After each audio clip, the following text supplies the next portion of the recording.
За сүүлийн үед Монгол Улсын засгийн газар гадаадын улс орнуудаас их хэмжээний бонд тусгаж банк шахуу их хэмжээний зээлүүдийг авахулсан. Тодорхойлбол сүүлийн 2 сарын хугацаанд гэхэд манай улс гадаадаас 1 тэрбум гаруй Америк долларын зээлийг аваад байна. За өнгөрсөн сарын эхлэлхэд манай засгийн газар Швейцарын Credit Suisse банкнаас 500 сая долларын зээл авах гэрээ хэлцээрийг хийж, үүний тал хувь нь болох 250 сая Америк долларыг авчихсан. Үүний дараа мөн л олон улсын зах зээл дахин 500 сая Америк долларын бондыг гаргасан. Тэгвэл хэдхэн хоногийн өмнө Монгол Улсын хөгжлийн банк засгийн газрын баталгаатайгаар Оросын холбооны улсын ВТБ банкнаас 300 сая Америк долларын зээлхийг авсан. За ердөө 2 сарын дотор гэхэд 3 их усүрээс 1 тэрбум гаруй Америк долларын өрийг инхүү 50-д амжсан гэхэд болох юм. Зүүнээс гадна манай улс энэтхэгийн экспорт импортын банкнаас 1 тэрбум Америк долларын зээлийг 20 жилийн хугацаатай авах гэрээг хийх нь тодорхой болоод байна. Учир нь зээлийн хэлцээрт хөрөнгө оруулагч талдаа урьдчилсан байдлаар тохиролцоонд хүрч улсын хурал дээр засгийн газар болон энэтхэгийн экспорт импортын банктай байгуулах зээлийн ерөнхий хэлцээрийг зөвшөөрөх асуудал хэлцэгдэж байгаа. Засгийн газар энэтхэгээс авах зээлийг төмөр зам бүтээн байгуулалтын ажил зарцуулна гэдгийг илэрхийлсэн. Энэтхэгийн зээлийн хэлцээр улсын хурал дээр батлагдвал өнөө маргаашгүй зээл авахд бэлэн байгаа. Учир нь сангийн яамны ажлын хэсэг хөрөнгө оруулагч талтай зөвшөлдсөөр энэтхэг усад ажилласан талаар мэдээлж байгаа юм. Түүнээс гадна бүгд найрамдах Хятадд улсын экспорт импортын банкнаас Ухаан хотоос Гашуун сухад хүртэх төмөр замын ажилд зориулан 1 тэрбум Америк доллар, Эгийн голын усан цахилгаан станцын төсөлд 1 тэрбум 300 сая Америк долларын зээлийг авах асуудал яригдаад байгаа. Дээрх зээлүүдийн иргэн төлөлд болоод тусгаалсан нөхцлүүд дээр тусгаснаар зээл өгч байгаа улсад ашигтай байх гэрээний хөлбөрөдөж байгаа юм. За хамгийн гол нь гадаадаас авсан авахаар хөөцөлдөж байгаа дээрх зээлүүдийг эргээд хэрхэн төлөх нь манай улсын хувьд толгой өвтгсөн асуудал болоод байна. Түүнээс гадна засгийн газар улсын хурлын ээлжид сонгуулийн өмнөхөн гадаадаас их хэмжээний зээлүүдийг ойр ойрхон авч байгаа нь хардлага төрүүлж байна гэдгийг ч эдийн засгчид хэлж байна. Тэгэхээр ер нь засгийн газар гаднаас мөнгө бол их босгож байна. Маш их эрчимтэй. Тэгээ энэ чинь бол их эргэлзээтэй үе таарчлаа л да. Миний бодлоор бол сонгуулийн өмнө ийм их одоо хэмжээний зээлийг ингэж босгож байгаа нь бол үнэхээр хардах сэтгэлгээ бол төрүүлж байна. Тэгээд ийм хардах сэтгэлгээ төрүүлж байгаагийн нэг үндсэл нь бол манай энэ засгийн газрын зээл, засгийн газрын энэ акцивууд тэмдэглэгддэг бүртгэл байдгүй. Юунд зориулагдав гэдэг бүртгэл байхгүй. Зүгээр л ерөөсөө засгийн газрын нэр дээр л тэмдэглэгдэл яваад байдаг байхгүй.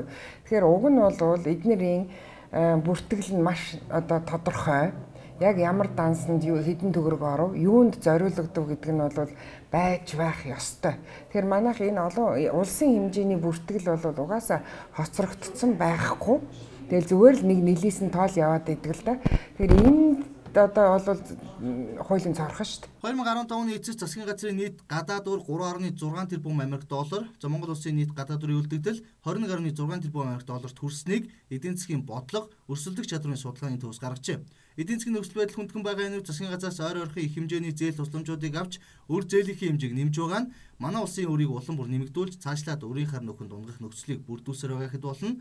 Монгол улсын өнөөгийн гадаад дотоодын өр удирдлагын тухай хуулинд заасан хэмжээнээс хэдийнэ давчгаад байгаа гэдгийг хэлсээр байгаа.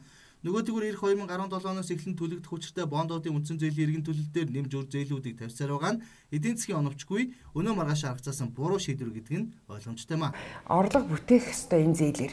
Орлогоороо буцаагаад төлөх ёстой. Гэтэл хамгийн гол зүйлүүд нь энэ дээр ерөөсөө бүдэх байхгүй байна гэдэг чинь эргэлзээ төрүүлээд, хардлага төрүүлээд сонгуулийн өмнө мөнгө босгоод байнуудаа эргээд төлөх нь бол ард түмний одоо нөгөө татвараар төлөгдөх юм чинь гэдэг ийм л байдлыг бол бий болгоод байна. Тэгээ ингээд бүх юмнууд тодорхой биш байгаа үед бол үнэхээр яаж төлөх юм бэ гэдэг асуудал бол гарч ирж байна. Тэгээ урд тормоогоо авч, хой тормоогоо авч, урд тормоогоо нөхдөг зарчмаар бол яагаад ч явж болохгүй. Энэ дээр энэ их мөнгүүдээр бол их тодорхой бүтээн байгуулалт хийх ёстой, тэрүүгээрээ төлөх ёстой. Хаашааж ороод байгаа нь мэдэхгүй ингээд элсэн тайсан ус шиг ингээд уусаад ор мөргөө алга болоод байх юм бол энэ бол үнэхээр үр болно. За нэгд Монгол улс их хэмжээний өр зээлэнд орж эдийн засгийн хүндрэлтэй нөхцөлд ороод байгаа учраас цаашид хэмнэлтийн горимж шилжиж төсвийн бүрдүүлэлт зарцуулалтаа сайдар хянаж хямралаас гарах оновчтой бодлогыг хэрэгжүүлэх шаардлага тулгараад байна.